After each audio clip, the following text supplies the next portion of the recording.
as you can see right there, we're going to go live to the Federal Capital Territory for the 2025 Ministerial Press Briefing Series. I think this is the third or fourth so far. Let's go live. To the President on Information and Strategy, Senior Special Assistants to the President, Director General of agencies under the Ministry of Information and National Orientation, other heads of agencies from both the Ministries of Defense and Ministry of Environment, my very distinguished colleagues, members of the media, distinguished ladies and gentlemen. Let me welcome you to the 7th edition of the 2025 Ministerial Press Briefing. Today's session, as you can see, features the Honorable Minister of Environment, Alhaji Balarabe Abbas, and the Honorable Minister of Defense, Alhaji Mohammed Badaru Abubakar.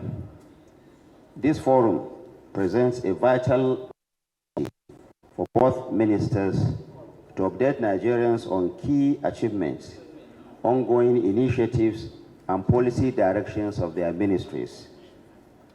Through this interactive forum, which, of course, as you all know, is being broadcast live and is also social media platforms, we continue to demonstrate our commitment to transparency, accountability, and public engagement. This indeed is what the Federal Ministry of Information and National Orientation seeks to do all the time. Since the commencement of the 2025 series in February this year, we have hosted a number of ministers from 8 different ministries. Each engagement has provided Nigerians at home and abroad with first-hand insight into the policies and programs of the Renewed Hope administration of President Bola Ahmed Tinubu, GCFR. Let me reiterate that every minister will have the opportunity to address the public through this platform in the build-up to the 2025 Democracy Day celebrations. Today's briefing promises to be no exception. I am confident that Nigerians will hear of the laudable efforts of our armed forces in protecting lives and property, as well as in countering insurgency, terrorism, banditry, and other forms of criminality throughout our country. Similarly, we will be fully updated on the key milestones of the Ministry of Environment, especially our nation's ecosystem and other green initiatives being championed by the Honorable Minister. As many of you are aware, strengthening national security for peace and prosperity is the second pillar of the Renewed Hope agenda of President Bola Ahmed Tinubu. This emphasis on security underscores the fundamental truth: no nation can achieve sustainable development without peace and security. The Tinubu administration has demonstrated this result not merely through words, but through concrete actions, including the acquisition of advanced platforms and armaments, enhanced intelligence gathering, intensive training, and retraining of personnel, and strategic global partnerships. The media, as gatekeepers and partners in nation building, have a crucial role to play in supporting our military morale by highlighting their successes and sacrifices. Our armed forces are not only respected by global allies, but also feared by those who threaten our collective peace. It is equally important to recognize that the fight against insecurity is not limited to kinetic approaches, meaning the fight, of course, in the front lines. It is also a battle for the hearts and minds of our people, one that terrorist groups are actively exploiting through propaganda, especially on social media platforms. I therefore call on my colleagues, or media professionals and editors, to be discerning in their reportage. We must the undue publicity they crave. must take them off the front pages and accurately report them as the criminals that they are, without glorifying their acts or giving credence to their false narratives. These, of course, are not freedom fighters. They are murderers, kidnappers, and destroyers, and they must be presented as such. Let us remember that responsible and patriotic journalism is essential to building a peaceful and prosperous Nigeria, one that holds promise, not just for our nation, but for the stability and the development of the entire West African region, and indeed the African continent at large. I sincerely commend the media for your unwavering commitment to these ministerial press briefings. Your efforts in informing the Nigerian public about government programs and policies are indeed invaluable. Cornerstone of our democracy, your work continues to foster an informed, engaged, and resilient citizenry. On this note, it is my honor and privilege, distinguished guests and members of the media, to begin this ministerial press briefing by inviting the Honorable Minister of Environment to come and take the stage. Now, let me say that the Honorable Minister will have a maximum of 25 minutes to present his scorecard.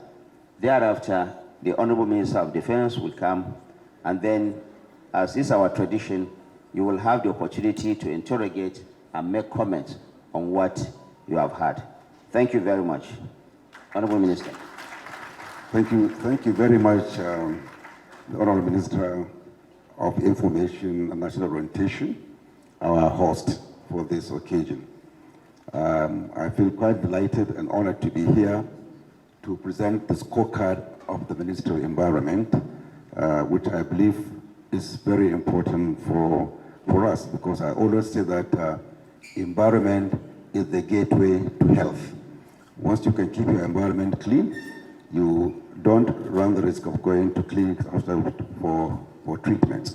So the Honorable Minister of Information and National Orientation, Mohammed Idris, the Honorable Minister of Defense, Your Excellency Mohammed Badr Abubakar, the Special Advisor to the President on Information and Strategy, Mr. Bayo Onanuga, and representative of the service chiefs that are here, then the Acting Permanent Secretary, Minister of Information and National Orientation, Mr. Ebidefo Okono, and the Permanent Secretary, Minister of Defense, Ambassador Gabriel Tenima Aduda, and the Permanent Secretary, my own Permanent Secretary, Muhammad Kambari.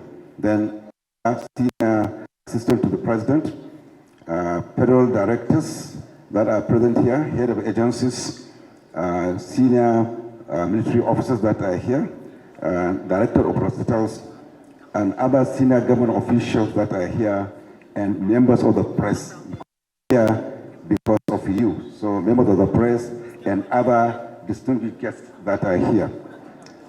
What I have here for you is the analysis of what we have done since the administration of His Excellency Bola Ahmed Tinubu, GCFR. That is from May 2023 to date. And I want to start by trying to elaborate on the mandate of the Ministry of Environment. The first and the most important mandate is secure quality environment, conducive good health and well-being of our students, fauna and flora. We are also responsible for promoting sustainable use of natural resources, our forests and other natural resources that are abound in the country. Promoting research and development on issues that affect government, and also restoring and maintaining the ecosystem, ecological processes, and biodiversity conservation. We are also responsible for raising public awareness, which I think in promoting understanding our environment, because we believe that what is required in our ministry is to get the people to understand that by by keeping the environment clean, they are preventing disease. And prevention is better than cure. So we are also directly cooperating and collaborating with other ministries, departments and agencies, the private sector, NGOs, and the international organization on all environmental issues that we take care of. And our vision is what we see, what we are seeing right there. And our vision is a nation in harmony with its environment. And our mission is to ensure environmental protection and natural resources conservation. And the ministry is structured into about 4 sectors. The first one is the departments. We have departments that are responsible for policy making, but in the Ministry of Environment, we found that a number of departments are also responsible for technical issues. So we have departments as policy making organs, as well as policy implementation organs in the ministry. And we also have agencies. These agencies are created essentially to facilitate the work of the ministry. That's in terms of trying to implement the policies that have been enacted. So they are specialized in nature, so they perform functions that are related to the issue of environment. And the other one are programs of the ministry. These programs are not permanent. The first 2 are permanent. They are there all the time, protected by law. While these 2 other structures, the programs and the project, they all have lifespan. The ACRESL, for example, which is one of the projects that we have, it has a lifespan. It started somewhere and it's going to end somewhere. The programs also have lifespan. So the ministry is structured into 4. We have the departments, the agencies, the projects, and the programs. And as we go along, you are going to see the interrelation between these different organs. For example, we have the Department of Forestry, Department of Desertification, Land Degradation, and Drought Management. We have Department of Erosion, Flood, and Coastal Management, and Pollution Control, Environmental Health, and also Environmental Assessment, the EIA, that is responsible for trying to determine whether a project can go on or we can stop them on basis of environmental implications. So that's the EIA. Then we have agencies that include NASRIA, National Environmental Standard and Regulations. We have National Oil Spill Detection and Response Agency. We have Forestry Institute located in Ibadan, and National Biosafety Management Agency, and the National Agency for the Great Green Wall, and National Park Service, which I think are also uniformed. So we brought some uniform people also along with us, just like the Ministry of Defense did. Then we have Environmental Health Council of Nigeria. And the projects include the HYPREF, Hydro Pollution Remediation Project, the Agro-Climatic Resilience in Semi-Arid Landscapes, that is ACRISAL, and the new MAP, which is the Nigeria Erosion and Watershed Management. And the program only 3, national adaptation, reducing that red, reducing emission from deforestation and forest degradation, and the green bond, which we are hoping to launch it anytime from now. So the presentation in terms of achievement is sectoralized in these sectors. So the first one will address the issue related to forest. The forest has about 3, 4, 5 different agencies attached to it. Like, for example, the Great Green Wall is particularly responsible for trying to build a fence between Nigeria and the encroachment of the desert. So it is linked up with the Department of Forestry.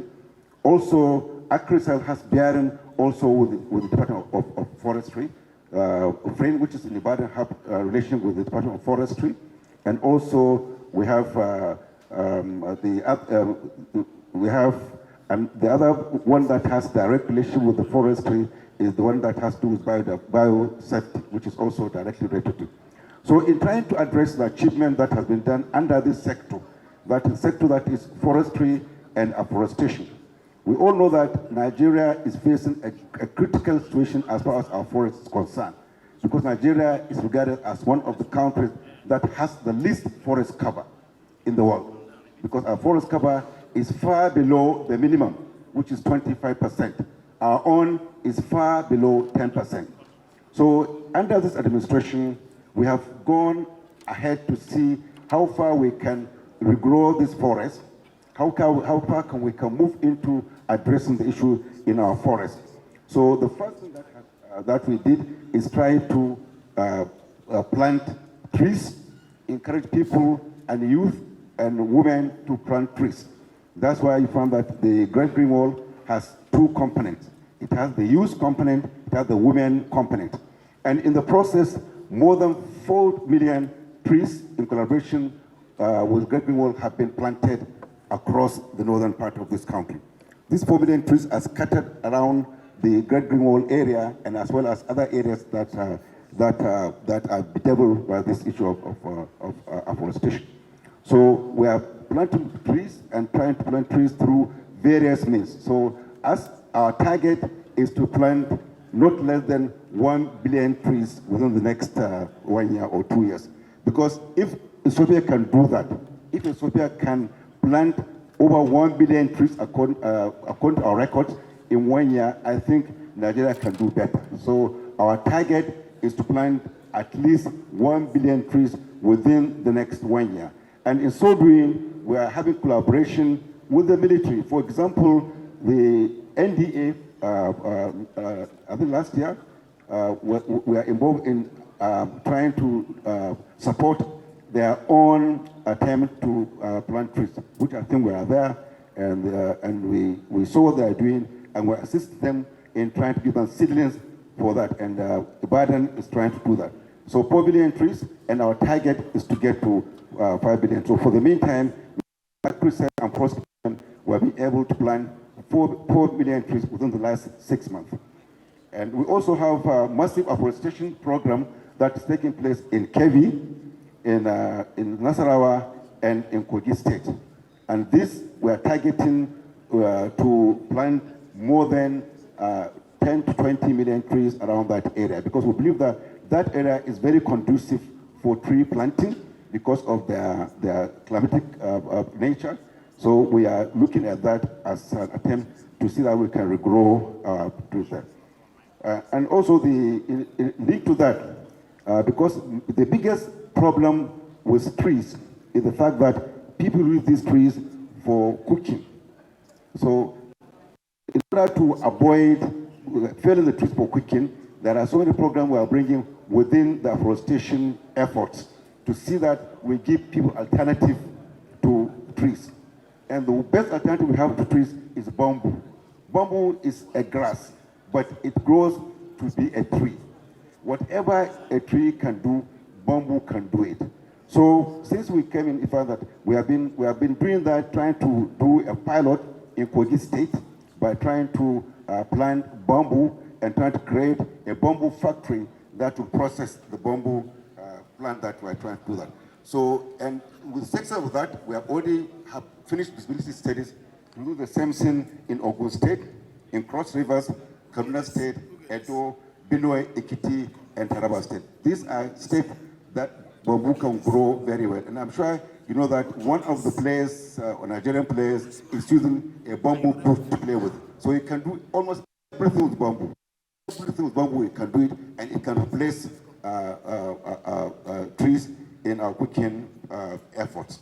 So with that, we are trying to address the issue of forest, trying to see that we prevent the failure of trees and doing that. And I have approached Mr. President on this issue. He's very concerned about that, and we're trying to come up with some sort of strategies to prevent the failure of trees and also to prevent exploitation of particularly endangered trees from Nigeria. Then we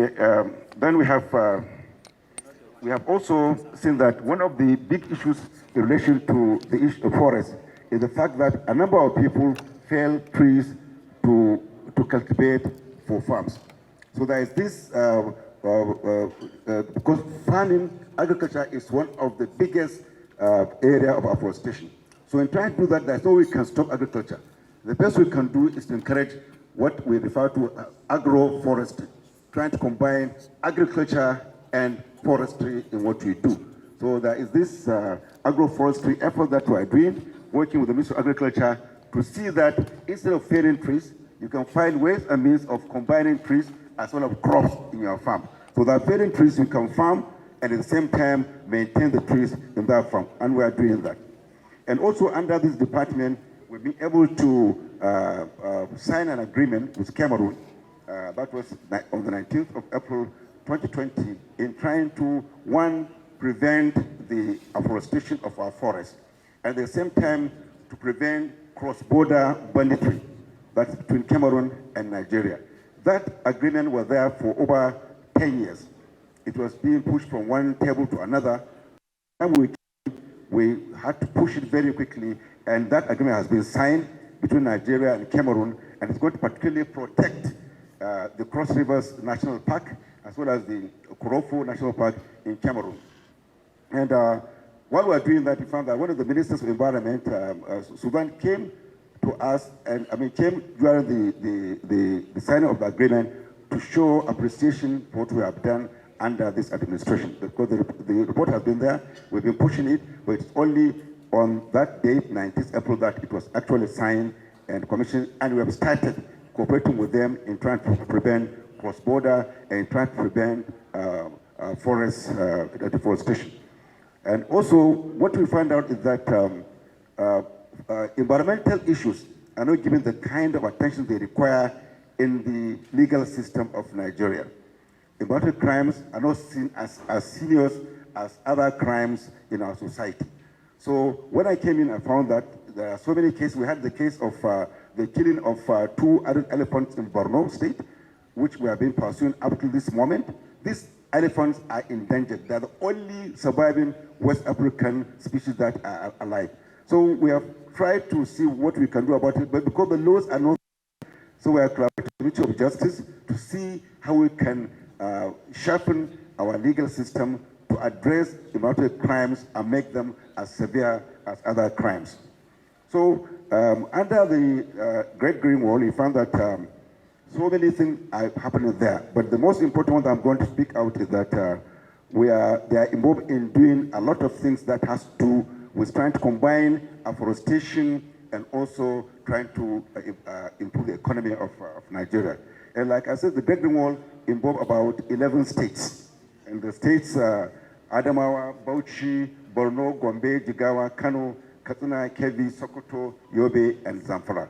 These are the states that border the Sahara Desert. So what they're trying to do is try to see that they plant trees around that area to do that. So in the process, you find that the Great Green Wall has raised they have raised 3,850,000 neem trees. I'm sure you know neem trees. Neem trees are not only protective of the environment, they are also medicinal. They use them for medicine. And I'm sure if we go to Ibadan, you find that neem tree is one of the key plants they use in trying to provide medicine for so many elements. So 3,850,000 of these citizens are being established, and they are going to establish they are going to spread this to 11 nurseries that they're trying to do under the Great Green Wall. And also, within that sector, there's also the establishment of 175 kilometers of shelter belt. That is in Borno, Kebbi, Zamfara, Kano, Sokoto, Katsina, and Jigawa. This shelter belt is supposed to provide avenues for one, trying to protect the vegetation of that area, and fence the country from the encroachment of the desert. And there are things that they have done, including vocational training and all that. But the most important thing that they have done, and they're doing now, is raising 5 million citizens of Phoenix Decateria. That is the date. I'm sure most of you know date, which they call in Hausa, Debino. So they are bringing out 5 million of these citizens. They are going to plant them across the 11 states. And this Debino is a very, very expensive fruit that many people use. We import a lot of this Debino from the North Africa, from Saudi Arabia, from other Middle Eastern countries. But we believe that with this effort by the Great Green Wall, this thing will be available, and it will actually help in trying to improve the economy of our country. And also, there are areas. So in trying also to assist the communities that are confronted with this issue of of deforestation. They have provided about 5,252 mini solar systems in various communities. You find that if you are trying to plant trees, and you are trying to plant trees in areas that people use trees for cooking, at the same time you find that these are areas that banditry. Most of banditry is along the northern borders of the country. So when you plant these trees, you must find ways and means. In so doing, they are doing a lot in trying to enhance community interaction, community support, and livelihood support in those areas. They are all outlined. We'll give out this one as we go. Then the FRIN. FRIN is the research institute that has to do with forestry. They are located in Ibadan, and they have been doing very well in trying to raise new seedlings and also trying to bring down the gestation of seedlings. You find that there are seedlings like, for example, cocoa, for example, I think many of them that takes a long time, take a lifetime before they can become useful. So one of the things that they're doing, and they're doing effectively in about 3 different fruits, is that they need they need to cut down this number of years and all that. So let me move very quickly, because I've been told that, so the national park, which is also linked to the forest, they are doing quite a lot in trying to flush out bandits in the forest, and also in working with the military in trying to do that. So we had in those days about 7 national parks, but now we've been able to bring more national parks because they serve as the basis for our protection and all that. Then the issue of deforestation, we have restored a number of forests. About 80 hectares of the greater landscape have been restored, and we are doing more in trying to bring them back to protection. And as part of that, we have signed an agreement to join the Middle East Green Initiative, which offers opportunities for environmental conservation and renewable energy. And under AgriSound, one of the biggest things we are doing is that we are restoring 178 hectares of greater land across northern states. And also, we also have a community revolving fund, which is disbursed to the local communities for them to, first of all, get into agriculture, because AgriSound is where we have collaboration between Ministry of Environment, Ministry of Water Resources, and Agriculture. So about 12 billion naira has been distributed to communities in those states. I think about 17 communities plus FCT have already taken their share of that. So about 8 billion is done to, one, improve agriculture, and secondly, improve environmental accreditation. And also many people have benefited from that. 1,003,000 individuals have directly benefited from that. Then under erosion and flood and erosion, we found that we have been doing quite a lot in that area, because last year we have faced a lot of erosion matters. The one that we saw in and all that. So we've been trying to address all the dams. Part of what the government has done is to establish a committee to review the status of all the dams in Nigeria, in trying to see that we don't have the same kind of catastrophe like the one we had in Maiduguri. And so we have had over 130 major projects have been done in trying to address flood issues in Nigeria. Then coming to pollution control and environmental health, which I think is very important. One thing that people tend not to see is that pollution is one of the biggest issues that is confronting humanity as a whole. We've been talking about climate change. Climate change has become a hype, become a sort of something that people hype every day. But the most critical factor is chemical pollution. Even climate change is being is being intensified by chemical pollution. So this is an area that we need to do, because in everything we do, we find that there's chemical pollution. So in doing that, there are so many things that we are trying to do to address the issue of chemical pollution and other pollution. And one of the things that we've been trying to do is that there are agencies that are doing that, And one of them is the HyPref. HyPref is a project that came out of the research and analysis of UNEP in trying to address the spill of oil in Ogoniland. So they've started with HyPref, about 4 local governments, and before they were having a lot of teething issues. So by the time we came in, we found that we had to move very quickly and address some of these issues. And some of the issues that we've been able to address is that the issue of mangrove restoration, which I think is there. We went to there, and we had to go to and do that.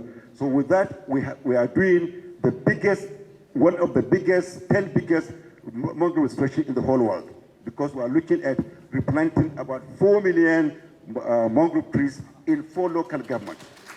And already 2 million have already been planted, and they are thriving. You can see them there. So HyPref is doing that. And one of the biggest issues that normally is the biggest victim of pollution is water. Water is the biggest issue of pollution. And we found that under HyPref, when I came in, there was only 1 water treatment plant. But as I'm talking to you now, I have gone to River State and commissioned 9 water treatment plants. 9 of them have been commissioned, and we are doing more because they need water. Because the first line of pollution is water. So they need water, so we have done that. Then we're also able to do a lot in the area of clinics, because they have health issues that are being confronted with, and also they have issues to do with power, and all that we're trying to do. Then on the issue of pollution also, we'll be able to secure the Federal Executive Council approval for the implementation of the ban on single-use plastics. You can see on top of this table, there are no plastics. So the policy is still there, and we are trying to run it through the ministries and other agencies of the federal government, because this plastic is the biggest menace in our communities and our societies. So we must address it. And part of addressing it is to start with ourselves, the government. So when we start with the government, we are going to extend it. We have been collaborating with state governments during our environmental week and all that, so we are doing that. So we have also unveiled circular economy, which is also very important. It's attached to cleaning the environment, and as well as making young people, women, and other people to have a business around it. Just about 2 weeks ago, we were able to commission a factory that is buying off all these pure water bags, plastic, and all that, to turn them into either reuse them or recycle them or do other things. And we are doing that with the support of Japan, and I think it's going on very, very well. And we have $2.9 million that came from the Japan government, and also they have done the bending machine, which also carry about 3.6 million.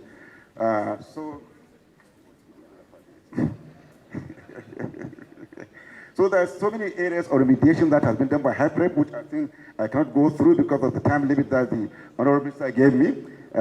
Then I will go to the NOSRA, which is responsible for detecting oil spill and also trying to address it and forcing agencies responsible for that to do that. When we came in, we found out that there is an oil spill which had to do with gas, which has been burning for 4 years before we came. 4 years that fire has been burning, destroying the ecosystem, destroying the livelihood of the people around that area. Then it is when we came, we moved in there, trying to address it with support of NOSRA, and that I think we have been able to address it very well. So the other area that I need to address, which I think is very important, is the area of environmental impact assessment, which is under the Ministry of Environment. For all projects that is going on in this country, they must undergo environmental analysis. They must undergo an assessment that will confirm that that project will not affect the societies and communities around that area and will not be harmful to the ecosystem of that area. And that department has been doing very well in all areas, and I want to commend the ministers of this administration. Before most government ministries don't go for EIA. They just assume that it will just be done. But now, no government ministry or department will undertake any project without going through EIA.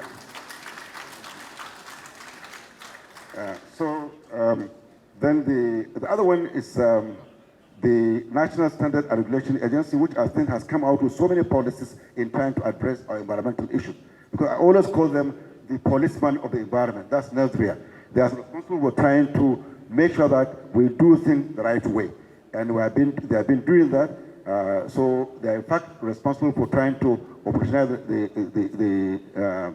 the circular economy and all that. In fact, at one time, we are contemplating on closing those outfits around Jebilek because of the way in which they sieve sewage water into the rivers. We have been able to do that. And on climate and mitigation adaptation, the ministry has secured an approval from the FEC to start working on national clean cooking policy. It is a very important policy because the kind of cooking we do now, particularly in rural areas, it is hazardous to our health and other things. Not only that, it's also depleting our forests. That's why we went to the Federal Reserve Council on the 24th of April 2024, and the council approved the clean cooking policy. And since then, we have done quite a lot in trying to buy these cooking stops, and we have sent them to the state government so that they can do more in that area. And when I was told that by a doctor that if a woman, our mothers, go into the kitchen and produce one meal, it's like she smoked 4 packets of cigarettes. It's like she smoked 4 packets of cigarettes. So you can see the danger that we're exposing our women to. And I think this policy is supposed to address that, not only address that, but also address the issue of afforestation and all that. So we are doing that. Then the other thing that I think is under climate change is this issue of carbon market activation plan, which was launched by Mr. President at COP28 in Dubai 2023. And we are on that. We are almost on that. We are almost coming out with the carbon budget and all that. And in our conference in Barbados of 2025, the actual framework and policy document was launched at that international forum. And we believe that a lot of support will come a long way in that. Right. So Nigeria has also signed agreement with the Chinese government on renewable energy and green Nigeria in terms of trying to address this issue. And the project has started, which the pilot project is starting in Lekki. The Chinese are funding it, and once that succeeds, there are 5 ones that will take up in other zones. Already, the Chinese have released some money to it, 1 billion as the preparation effort, and we are there. So this will be the real industrialization of Nigeria. We are doing quite a lot in that area. We believe the Chinese are doing that. Let me just talk about the pipeline project briefly because I'm being hustled out here. The Green Bond, which I think Nigeria is the first to do it in Africa, and most likely the third to do it in the world. We are now going to the third one. We have done 2 before, so the third one and the 4th one are coming up this year. We are hoping to launch the 3rd one this month, May, and the 3rd one is coming in October 2025. And that will give us some leeway in trying to address green project. So the bond will only be servicing green projects, only green projects across the country. There's Waka, which is the West African coastal area, which I think is still in infancy. We'll deal with that later. Then we are also, because of the problem we are facing in the forestry, we are looking at trying to encourage private forest, that people should come in and plant trees and within a land and just let us have private forests. This forest can serve 2 things. First of all, it can be a carbon credit reservoir. At the same time, they can use it for even tourism. Because when you go to South Africa, most of the places we go to, Kruger and all that, they are privately owned. So we can do that in Nigeria. We can have a forest that people can bring animals and all that for people to go and see. So we are doing that. We are going to do that as quickly as possible. Then, in conclusion, I'm sure we are happy now. Environmental issues require everybody to be on it. All hands must be in deck to address our climatic issues, particularly the press. So when I told the minister that I was coming to see him and address the press, he said, look, this is an opportunity for you to do the same. So the press, we want to appeal to you because environment requires your support. Your support is very important for us because if you can educate people, if you can mobilize people to clean their houses, to take clean water, try to purify their water and all that, it will go a long way in reducing the large amount of elements that we have. Most of the elements have cholera, typhoid, and they are all environmentally sensitive. Even common cold, even the COVID we went through was an environmental issue. Thank you. So even the COVID issue was an environmental issue. So we must try to get across to our people, educate them on how to take care of the environment. I always say that environment is key to health. And this environment we have, the earth we have, is the only one we have. There is no alternative to our Mother Earth.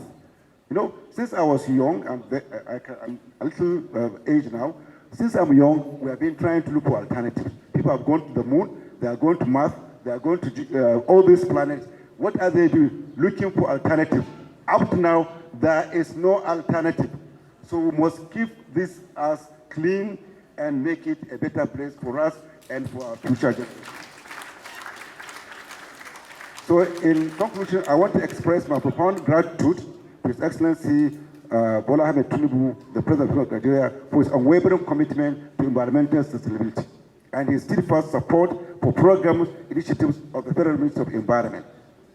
The President's visionary leadership and hindered access granted to me.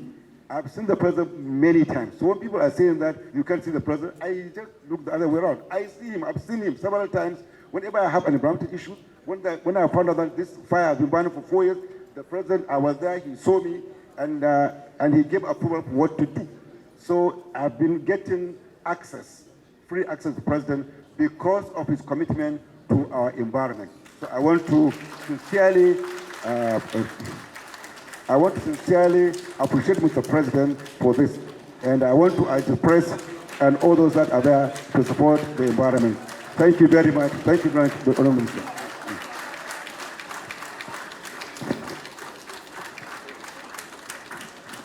I believe we can make the applause a bit louder for the Honourable Minister of Environment.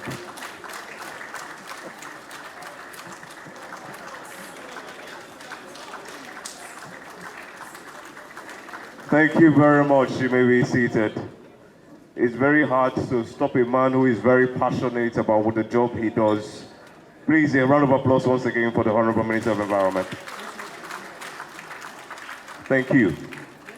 Without further ado, permit me at this time to invite for his own presentation for 25 minutes, the Honourable Minister of Defence, Mohammed Badaru Abubakar, CON, MNR.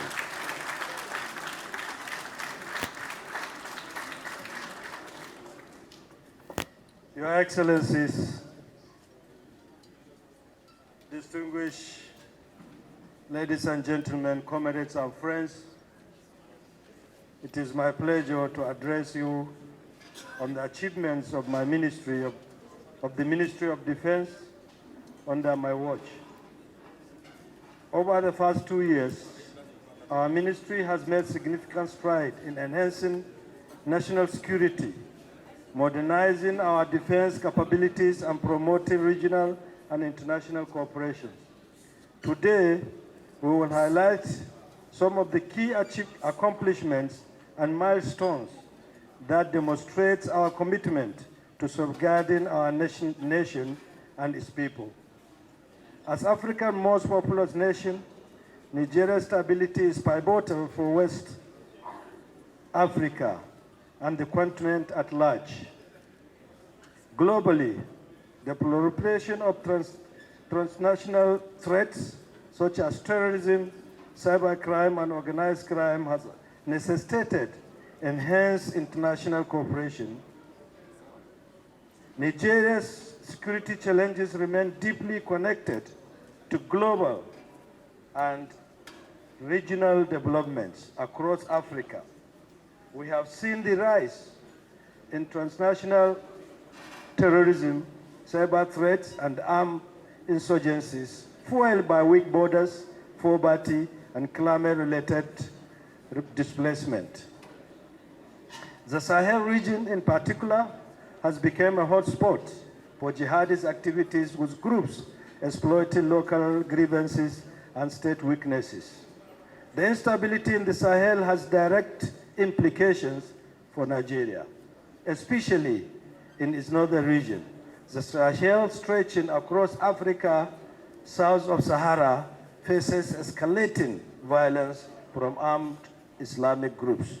The formation of Alliance of Sahel states by Mali, Burkina Faso, and Niger following their exit from ECOWAS signifies a shift in regional security dynamics. However, analysts express concerns that those moves might further destabilize the region. Nigeria has had to respond strategically, balancing regional diplomacy with reinforced border security. Notably, we have maintained Nigeria's commitment to multilateral platforms, while recalibrating our regional defense posture to address new alliances such as the Alliance of the Sahel. At this juncture, I am pleased to share with you an expert view on the cascading effect of international security scenario, particularly on national security, because we cannot take Nigeria in isolation. We have to look at the global scenario on insecurity and the regional scenario and how it affects Nigeria. And you can see from the experts that the security was really happening right now. At the moment, the Sahel is the global hotbed for conflict and other forms of security challenges globally. This is backed by different data sets. For example, the Global Terrorism Index, in its most recent report, indicated that the Sahel region has recorded the most terrorism incidents and fatalities globally. In addition, the Beacon Security and Intelligence Database, which is the company I head, also indicates the same thing. Likewise, ACLET data also indicates the same thing. So sadly, the dimensions of conflict and security challenges in the Sahel are increasing. Like I said, globally, there is no other region that suffers that. And one of the major reasons for that is the development and governance challenges in the Sahel region, especially after the coup in three countries, Mali, Burkina Faso, and Niger Republic. These three countries have been facing increasing governance challenges and several dynamics, including weak government institutions, porous borders, and the emergence of non-state armed groups, especially ideological ones that are affiliated to the two big terrorism franchises globally, that is the Islamic State and Al-Qaeda, has created this challenge that we have in the Sahel. So far, what you mentioned, what impact does it have on places like Nigeria? So because Nigeria shares a border with most of the Sahelian countries, in fact, a part of Nigeria, especially the northern part, is adjudged within the Sahel. Just to give an example, the borderline between Nigeria and Niger Republic is about 1,600 square kilometers and covering about 7 states within Nigeria. Now the problem with that, because of the security challenges within the Sahel, we've increasingly seen how the influx of both equipment, membership, and several other aspects of the conflict dynamics, how that is impacting within Nigeria. Secondly, a country like Niger has, from a strategic point of view, changed its security strategy from regional cooperation. It's now more interested in internal security. So we've seen a redeployment of security personnel from regional areas back into the center to strengthen security, internal security. So that has led to gaps that is being exploited. We are also seeing a reduction in the sharing and cooperation of security intelligence between Niger and the other AES countries with their neighbors. So that is also being exploited. Thirdly is the geopolitics.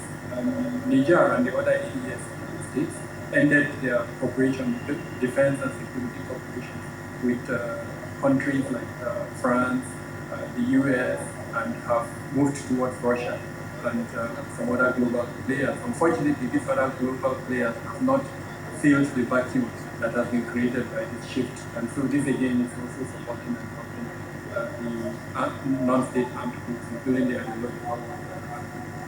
Of course, the isolation of the countries after the coup has increased the socio-economic dynamics in those countries. We've also seen an increasing attack on the oil pipeline, which is really the lifeline of the country like Niger. So all of this is contributing to the challenge, and of course it's impacting it. Would it be right to say it's not as if the Nigerian military or armed forces are not trying these challenges from the whole of Sahel is what's really affecting their performance? So definitely, and I think the premise or the assumption that counter-terrorism is a military issue is wrong in the first place. In a country like Nigeria, where we've seen the military doing. I think we have gotten the reason why I played this video. It was an interview done by I think Radio France RFI. And the reason is to look at the context in which I am going to address you today. The global terrorism and insecurity has been in the rise, more especially in the Sahel that is around us. So don't look Nigeria as or in isolation. Look at the global trend and the sub-Saharan and our neighbors, and then you will judge us fairly. That is one. Two, I want you all to cast your memory back to 2 years ago. Those of you that traveled between Abuja and Kaduna, Birnin Gwari, Kaduna, Abuja, Lokoja, and what is then and now, then you will appreciate our own situation and what we have done. The Lake Chad Basin encompasses part of the Nigeria, Niger, Chad, and Cameroon, remains a focal point of insecurity. Despite efforts by the multinational joint task force, Boko Haram and its splinter groups, the Islamic State of West Africa province, ISWAP, continue to pose significant threats. Over the past 2 years, however, our intensified operation in the northeast, particularly through collaboration with the multinational joint task force, have significantly weakened Boko Haram and ISWAP stronghold. Several high-value targets have been neutralized, and dozens are captured, and all territories captured have been reclaimed. In collaboration with our international partners, we have also enhanced intelligence sharing and deployed advanced surveillance technology in the Lake Chad region, improving our cross-border response capabilities. Internally, Nigeria grapples with multiple security challenges. In the northeast, the Boko Haram and ISWAP have continued to carry out isolated, desperate attacks, including the use of armed drones. The Northwest also faces banditry and kidnapping, while the North Central region experiences ethnic-related and Palmer-Harder conflicts, exacerbated by climate change and resource competition. President Bola Ahmed Tinubu's administration, elected in 2023 with the promises to enhance security, has been making determined efforts to fulfill this promise. However, contemporary security challenges in the country are neither isolated nor simplistic, like I've said. They are deeply rooted in decades-long socio-political fractures, economic dislocation, porous transnational borders, foreign insurgents' influence, and global terrorism metrics that continue to mutate beyond classical military doctrines. Accordingly, addressing those challenges requires a multifaceted approach, combining military efforts with socio-economic development, regional cooperation, and robust governance to ensure lasting peace and stability. President Bola Ahmed Tinubu's firm directive, enough is enough, signals reinforcement of political will, which also spurs us to double our effort in conjunction with all stakeholders towards overcoming the security challenges in this nation. Thus, under the leadership and direction of the President, the Ministry of Defense has coordinated joint efforts through intelligence sharing, coordinated various kinetic and non-kinetic efforts to defeat insurgency.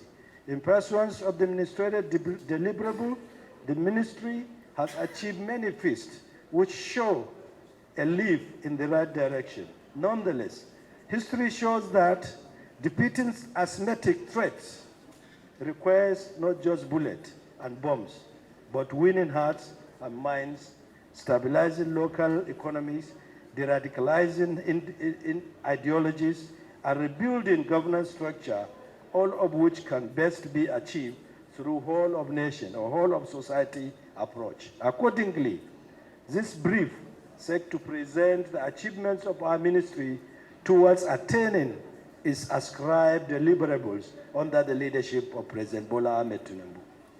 This brings me to my aim, that's to briefly highlight the gains of the Ministry of Defense in the last 2 years. To achieve my aim, I shall discuss first the ministerial deliverables for Ministry of Defense, which centers around securing the sovereignty and territorial integrity of Nigeria. Accordingly, the Honorable Minister of Defense, the Honorable Ministers of Defense are answerable for the following deliverables. That one, improve, expand, and empower Special Operation Forces Battalion. Develop a policy framework for reducing dependency on imported foreign equipments. Review policy framework on welfare for frontline security personnel. And the rest can be seen on the slide. The Ministry of Defense, with the support and direction of Mr. President, has continued to defend lives and property towards ensuring national security and protecting the territorial integrity of our dear country. The key achievements include enhanced synergy with the armed forces and with other security agencies, defense equipment procurement, improvement in defense production and capacity development of troops.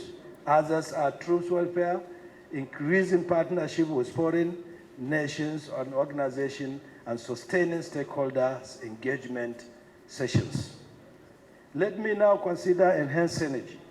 The Ministry of Defense has prioritized collaboration among services and with all stakeholders to ensure a unified approach to national security in Nigeria.